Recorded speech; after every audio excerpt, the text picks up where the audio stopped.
ગુજરાત રાજ્યના હાલ ઓનલાઈન ચીટિંગના મારફતે નાણાં ટ્રાન્સફર કરી લેવાના પ્રકરણમાં ઓપરેશન મ્યુલ હન્ટ અંતર્ગત બોગસ ખાતા ધારકોને શોધવામાં આવી રહ્યા છે. નમસ્કાર મિત્રો, હું વિપુલ પટેલ, શિક્ષાપત્રી સંદેશ ન્યૂઝ સત્યની સાથે.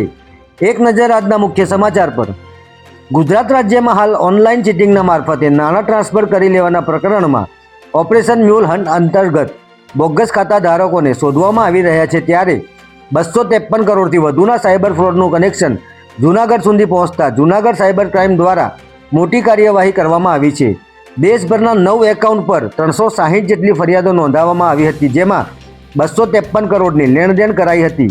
ત્યારે દેશવ્યાપી નેટવર્કનો પર્દાફાશ કરવા જૂનાગઢ સાયબર ક્રાઇમે 8 આરોપીઓની ધરપકડ કરી છે.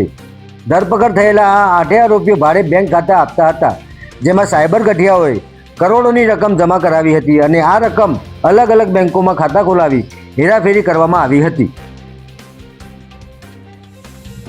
ભારત સરકારના સમન્વય પોર્ટલ પર મળેલા ઇનપુટ્સની ટેકનિકલ તપાસ કરતાં જણાયું હતું કે જૂનાગઢ જિલ્લાના કેટલાક બેંક એકાઉન્ટોનો ઉપયોગ ભારતભરમાં સાયબર ફ્રોડ દ્વારા મેળવેલી મોટી રકમની શંકાસ્પદ હેરફેર માટે થતો હતો.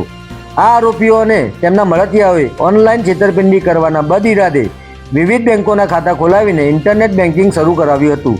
ત્યારે જૂનાગઢ પોલીસે આલેખ હિરાણી, જાવેદ પઠાણ, ભરત દેત્રોજા, અર્જન ગરેજા, અલ્તાફ સમા, સોનુ સઢા, ચિરાગ સાધુ અને રક્ષિત કાછડિયાને ઝડપી લઈ સાયબર માફિયાઓના નેટવર્કના મૂળ સુધી પહોંચવા વધુ તપાસ હાથ ધરી છે.